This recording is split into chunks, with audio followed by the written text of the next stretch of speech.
Regis Prograis versus Devin Haney, 12 rounds in the 140-pound division. This is for Prograis' WBC super lightweight title. This is going to be a very, very good fight.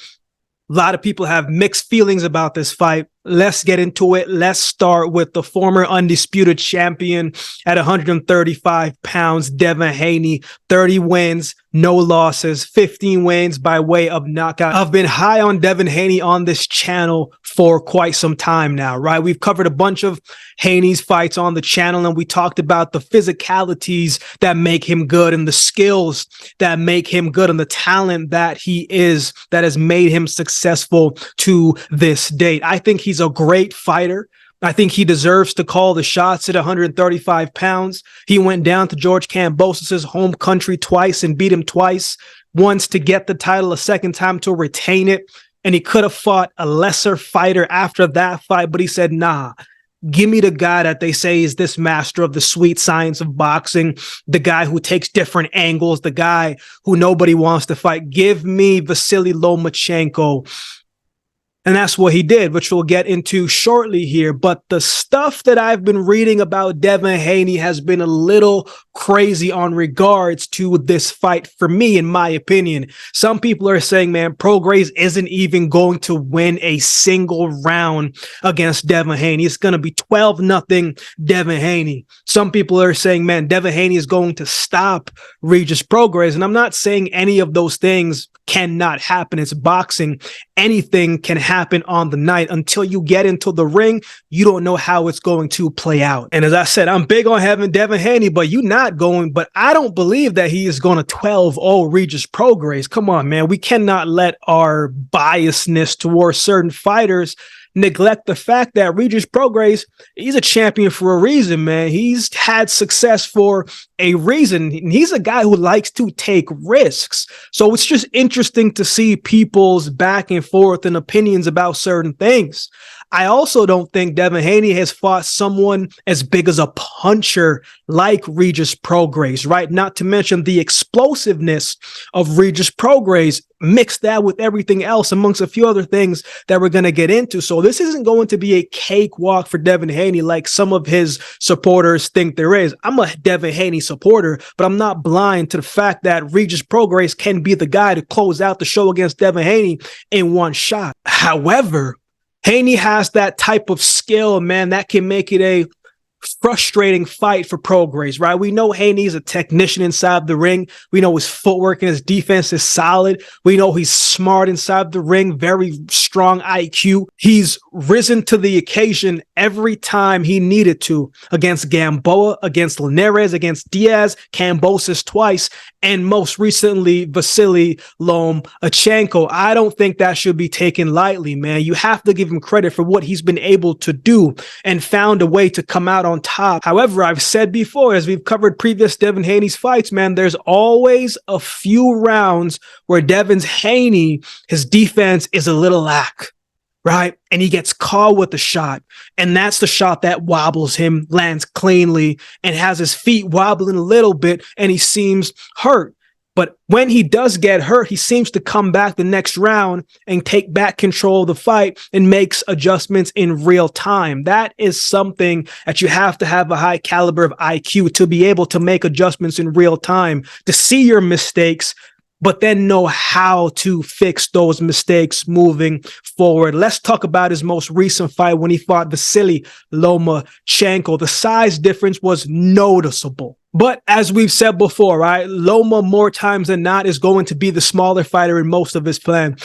Devin Haney and his team, man, they had a great game plan. His team knows how to plan for a fight. That's going to play a big difference in this fight. I also really like that he was going to the body early. He was consistent with going to the body and made that part of the game plan because it did work. It did slow down Lomachenko when it connected, right? He knew if he could target the body, it would slow him down, and it would force Lomachenko to come in and find a different way how to get on the inside and just give him a different look and something to think of as he's trying to come in on the offense. Against Lomachenko, man, I don't remember a fight that I saw Devin Haney get hit that much in the first 4 to 5 rounds. Loma was catching him with flurries and uppercuts and shots that most cats usually don't get on Haney, right? But Haney was countering very well. Even when Loma caught him, Haney fired back and had a little bit of a response every time that he seemed to be in trouble. But Haney was countering very, very well. Things got interesting as this fight went on, man. In that 9th round, I remember Haney was walking forward, bringing the pressure, and right when he put that right foot forward, Lomachenko came through with a straight hand down the middle and froze him in his track. It kind of seemed like from those rounds, anytime Lomachenko was pushing that straight hand forward, that it was connecting. And in that 10th round, man, Loma caught Haney with some flurries of shots, including an uppercut that hurt Haney, right? Loma turned around and let off 3-4 more shots. But Haney knows not to just panic in the midst of that type of adversity and pressure. And he found a way to tie him up, right? And reset himself, reset his feet, and get back into position and regroup. In the 11th round, man, Loma was taking it to Haney. I had never seen Loma that aggressive in a fight before like that. It was a clear round for Lomachenko. And there were times when the camera would zoom into Devin Haney's face, and he's probably never going to admit it. And I get it, right? But there were times, man, his face looked a little bit worried. He looked a little bit surprised, right? But Haney gathered himself in the next round and he took the momentum and came back in that 12th round.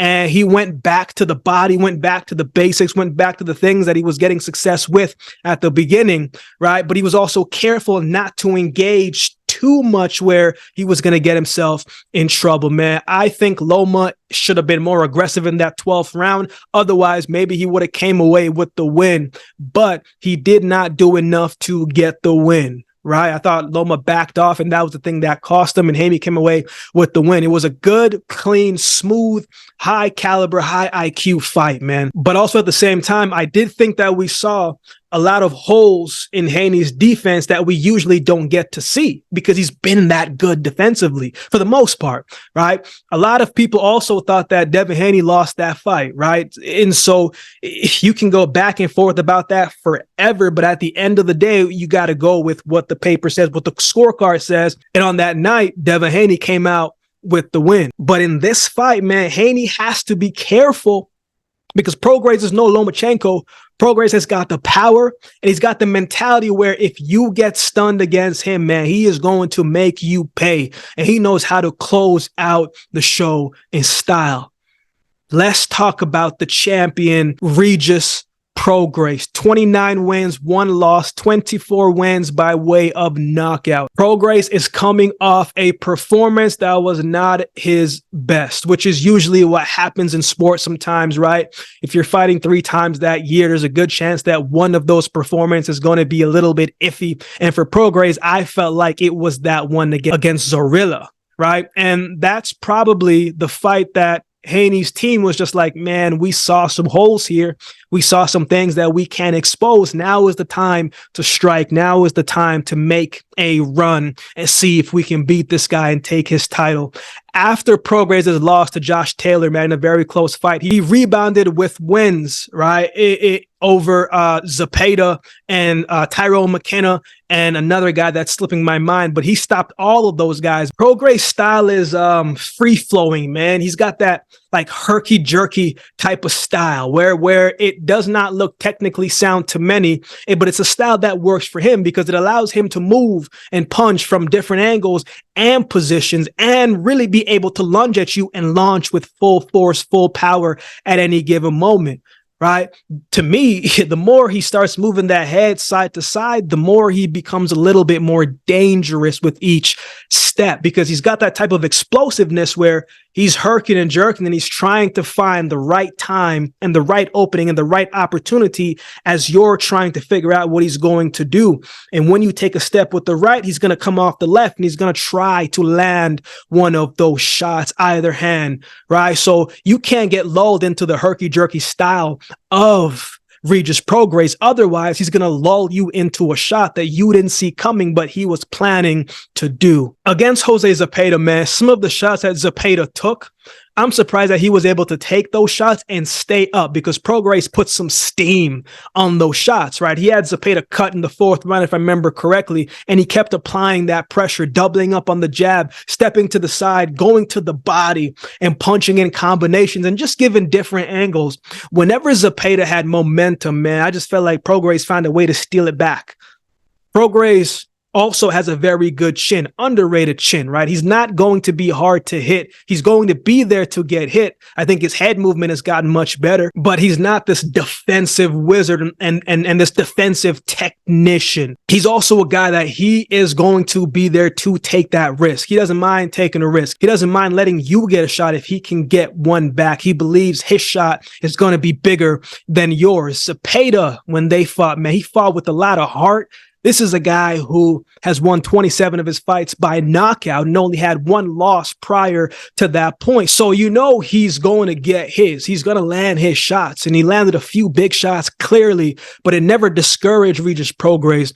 As I said, he's not hard to miss. So, you know, Zepeda was going to have his time. You're going to have your time to hit Regis Prograis, but again, man, Prograis caught him in the 11th round. I'm talking about Zepeda, and froze him. Right? And that's when Prograis let off an onslaught of shots, and it was over with after that. Those punches he was throwing too, they were just mean. Like, some guys are just mean, right? Like, when Prograis got you hurt, he just mean with. In his most recent fight, he fought Danilito Zarella, who is a very good opponent, right? He fought Arnold Barbosa the year before, and even though he lost the fight by decision and was losing on the cards, in that last round, man, Zarella almost found the right shot to stop Barbosa and get the win. And Barbosa fought very smartly against Zarella, right? Because he knew this guy is dangerous, right? In the first round against Zarella, there was a little bit of a controversial moment to me where Prograis lunged forward with a left hand that barely missed Zarella's face. And honestly, if that would have connected, it would have been over with. It would have been lights out. That shot had some steam and some sting and some force on it, but it missed.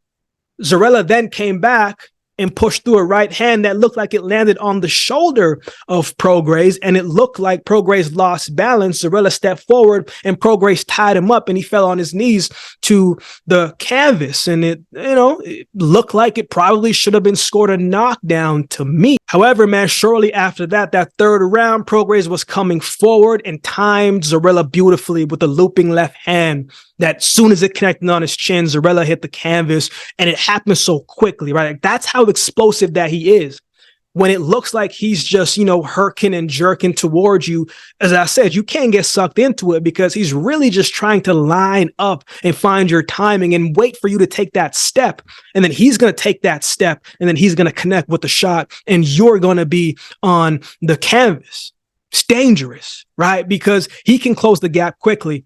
Prograis before Josh Taylor, man, he was more of a brawler type of fight, right? A guy who's going to stand there in the pocket with you and trade and bang and outwill you and outstrength you and outpower you.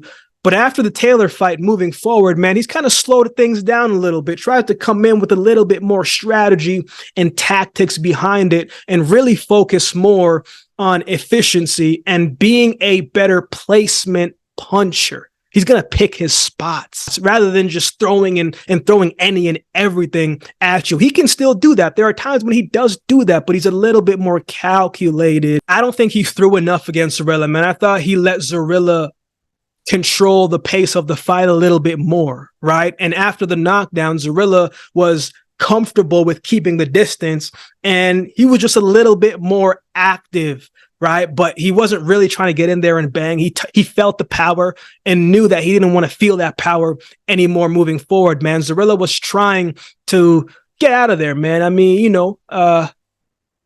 sometimes you feel the power and you don't want any parts of it. And he didn't want to engage. And what many people would say is running, I just felt like, it's a fight. You got to play it smartly. Whatever you got to do to give you the best opportunity to win the fight, you got to do that. And he gave himself the best opportunity to win the fight by not engaging. I also felt like Prograis was getting a little bit frustrated throughout the fight because he started to lunge a little bit more, started to really try to close out the show with one shot instead of finding ways to cut off of the ring and be a little bit more surgical and tactical in that approach. But nonetheless, man, he found a way to get the win and got it done again. I thought that was a off night for Regis Prograis, and now that he's gotten that out of the way, I'm expecting him to be a lot better in every single category, because he's going to need to if he wants to beat Devin Haney. Obviously, Haney saw what he saw and feels like he can capitalize on it, but will he be able to do it? We'll see. So who wins? So I'm still not sold on Devin Haney's chin, right? He's taking some shots from guys that I didn't think were big punchers, and they seem to bother him, man. It seemed to hurt him. But, Haney's going to come in with a great game plan. He's going to take what's given to him. He might go back and forth with these guys online, right? But he's no fool when you get inside of the ring. He knows the firepower and the skill set and what Prograis can do. So I'm expecting him to come in and to box like he's always done, but be a little bit more cautious, right? Prograis has the power and the explosiveness to catch Haney and make him pay at any given second.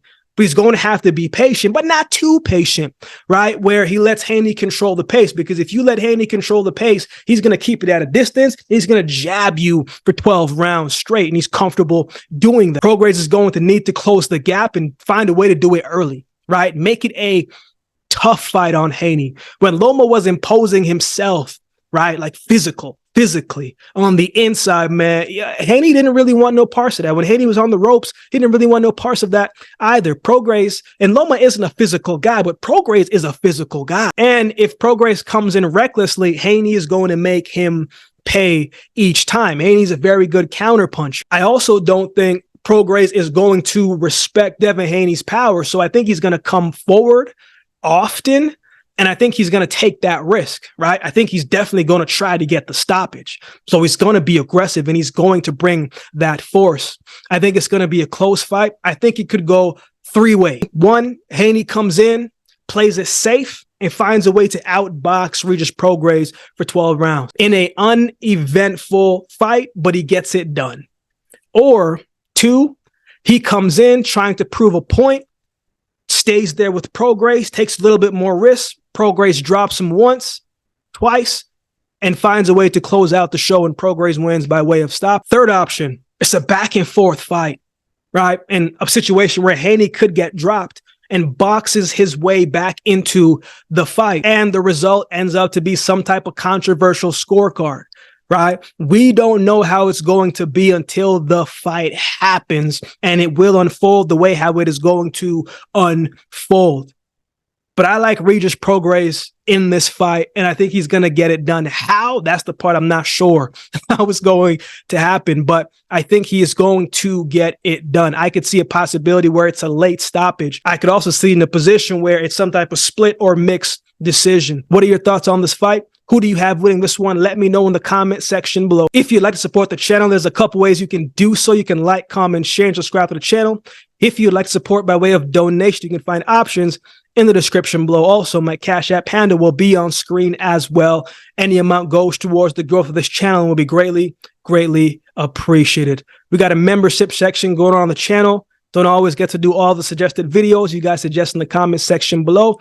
But if you become a member, those suggested videos rise to the top, and I will do my best to get those done for you. Or if you'd like to support the channel by way of donation, you can find options in the description below. Cash App handle will be on screen as well. Any amount goes towards the growth of this channel, and it will be greatly, greatly appreciated. So with all that being said, if you've been watching the video this long, do me a favor and subscribe to the channel, and we'll definitely see you next time.